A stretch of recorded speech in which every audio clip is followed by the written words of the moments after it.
Hello and welcome to my channel. Today I want you to take a look at this delicious homemade Salisbury steak. Now this channel I usually review TV dinners, but today I have something special for you. Mrs. Office Microwave and I are going to show you how to make your own delicious homemade Salisbury steak. And we find that it's great. You get about 5 patties for this recipe and you can eat it for that dinner, and then you save the extras as a TV dinner that is both cheaper and healthier than what you get at the store. This recipe is great because it takes less than 20 minutes to make 5 helpings. Now to make this, you are going to start off with 1 pound ground beef. This happens to be a 73 mixture because it happened to be the cheapest we could find, and it's okay, but usually we go for something like an 80 or a 90% lean. Then you're going to add to that 1/4 cup panko breadcrumbs, 1 large egg beaten, 2 tablespoons ketchup, 1 teaspoon Dijon mustard, and that adds a little bit of flavor, but it is optional, so you don't have to put that in if you don't like Dijon mustard. Half a teaspoon dried oregano, half a teaspoon salt, and then you mix them all together. Now you'll notice that the hands that you're seeing are not my hands. Those are Mrs. Office Microwave's hands, and she has graciously offered to help because I'm controlling the camera. So give her up, yes. She has better hands than I do. And also, don't be afraid to get in there. Make sure you wash your hands before any cooking, but get in there and just really mix it up if you want to with your hands. And plus it's fun, and cooking should be fun. Once you have mixed everything nicely together, you are going to form some patties. We are making 5 patties. Now this is the beauty about making it yourself. If you want a little bit more meat, make 4 or even 3. But if you're thinking it's a little too much meat, go ahead and make up 6 or 7 patties. But we find that 5 patties out of a pound, so a fifth of a pound, is just right for us. One thing to note though, if you're going to make a TV dinner out of these patties, is you want them a little bit thinner, because you have to remember you're going to probably microwave these, and so to make sure that you don't have this cold center when you're reheating these, you want to get them pretty thin. I would say maybe 1/4 of an inch. You can go a little more than 1/4 of an inch, but no more than 1/2 an inch, okay? Once you've formed all of your patties, go ahead and set them to the side, and now we're going to start working on the gravy. For the gravy, we are going to need 6 ounces of sliced mushrooms, 1½ cups of beef stock. You can buy this at the store, but we prefer to use something called Better Than Bouillon, and we find that stuff to be great. And then 1/2 cup of diced onion, which is about 1/4, maybe to 1/3 of a large onion. 2 tablespoons of flour, and if you've never made a gravy before, the flour is what is going to thicken up the gravy. 1 teaspoon Worcestershire sauce, and if you know how to pronounce that properly, I would love for somebody to tell me. And 1 tablespoon of ketchup. And finally, you are going to need salt and pepper, but this is to taste. Turn your stove on to medium high heat, and then in a large skillet you're going to put in about a tablespoon of oil, or if you are using a less fatty meat, a couple of tablespoons of butter will do as well. We are using olive oil. Once the oil has warmed up, you are going to then brown the patties that you have formed in the earlier steps, and you're going to cook them about 2, maybe 3 minutes, depending on how hot your skillet is, and then turn them over and brown them on the other side. Now, be careful here. When you pull them off, they are still raw in the middle. Do not eat them at this point.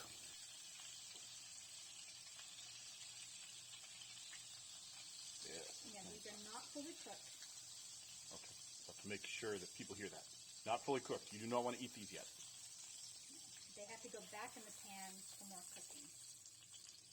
Now that we have finished browning and removing the patties and have set those aside for the moment, they'll come back in a minute, we can add the onions and now the mushrooms, and you are going to let this onion mushroom mixture simmer until they start turning a nice light golden brown color.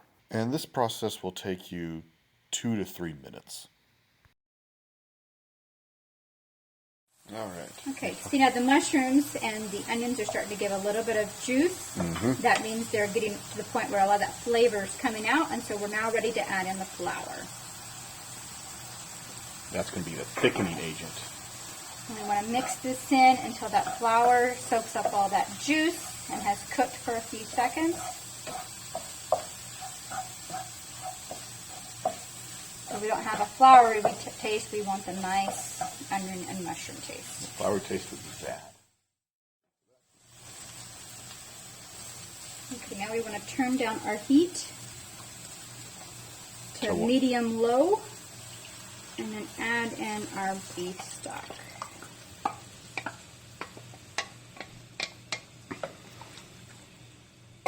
We just kind of want to whisk this together so that the flour absorbs even more with the broth. Now we're going to add the ketchup.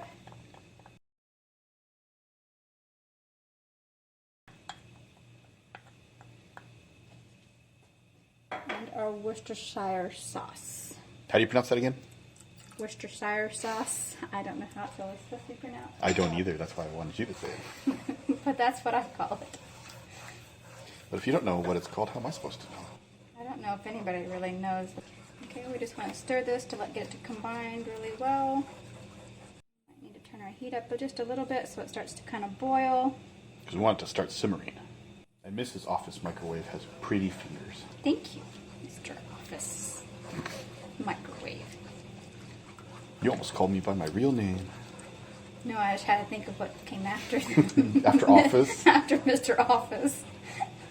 Okay, we're going to let this cook for come to a simmer and then cook for about 5 minutes until it starts to thicken. It's starting to bubble and it's starting to thicken up a little bit. So we're ready to season with salt and pepper. To taste. And you do this to taste. I like to just kind of nice good dash of salt. And a nice coating of pepper. Yes, because I like pepper. And you can always add more salt and pepper later if it needs a little bit more. It always needs more. At This least is pepper. a good spot to start. And you have to keep stirring, otherwise it burns, right? Yes, you don't want it to stick to the bottom and burn and scorch. Now we're going to put our patties back into the pan. Notice how she's laying it front to back. That's to help prevent splashage. You want to make sure they're kind of nice and down in there. We're going to add their juices back into the pan with them. That helps with some of the flavoring. But now, a food safety tip, don't put anything on that plate. That plate needs to go immediately into the... And then we're going to cover it with a lid and turn our heat down just a little. Kind of to a medium-low or low. And we're going to let this cook for 10 minutes until the meat is cooked all the way through. Alright, so we're going to set the timer and we'll be back in 10 minutes. So shame on me, because I wasn't recording, but we flipped the patties over to help even cook. Though you don't have to, we do. And if there's any grease bubbling up, that's okay. Alright, it's been 10 minutes. Now carefully. Whoa! It's boiling a little harder than it is. Sometimes it's hard to control the temperature. So you give it a nice good stir so nothing's scorching or burning. Now we're going to mix up the flavors. And we just turn that off.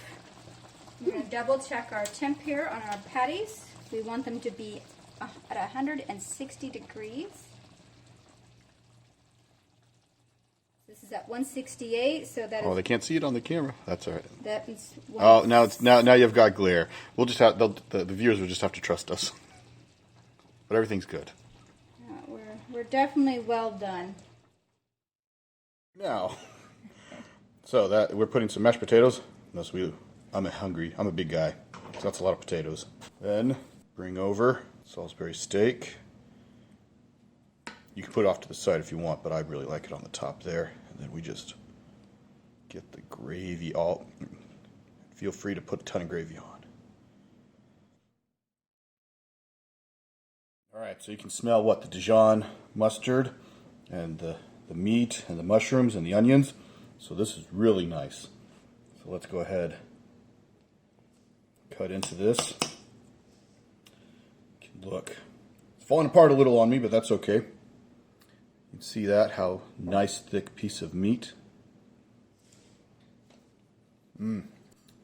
So this gravy, since you cooked it in the gravy, the meat has kind of taken the taste of this gravy in a little bit. And that is delicious. And you get just a nice little hint of that Dijon mustard.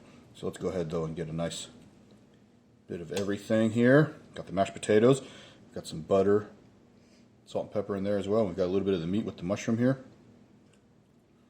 And that is really good. You can't do any better than this. There's nothing store-bought that can match this. Now, we had dinner first to let the food cool down before we created our TV dinners. And while we were having dinner, we sat down and figured out how much this costs per serving. And I'll have it appear on the screen, and it only costs this much per serving.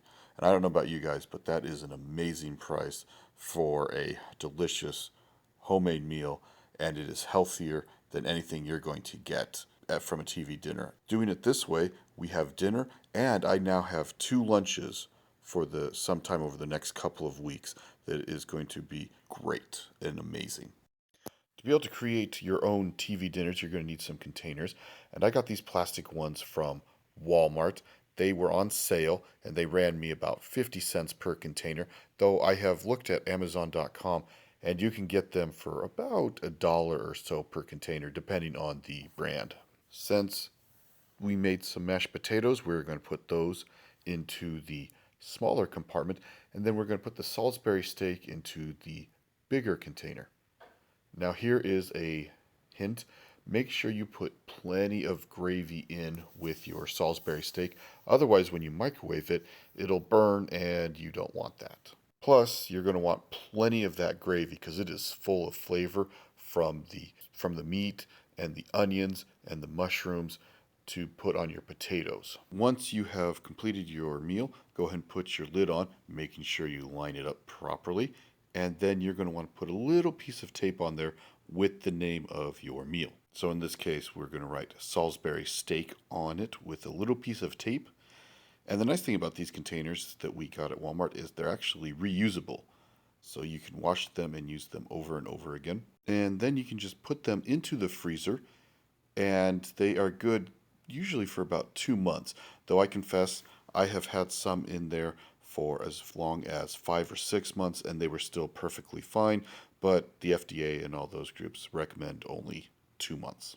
When you want to pull out your TV dinner, you can pop it into the microwave, and I have found that you microwave it for about 3 minutes, stir the potatoes, rotate the patty and stir the gravy up, and then microwave it for about another 3 to 4 minutes, and it comes out very nice. If you like this video, please let us know in the comments, hit the like and subscribe button, and if there is anything TV dinner that you think we should try or figure out how to create, please let us know again in the comments, and you have a good one.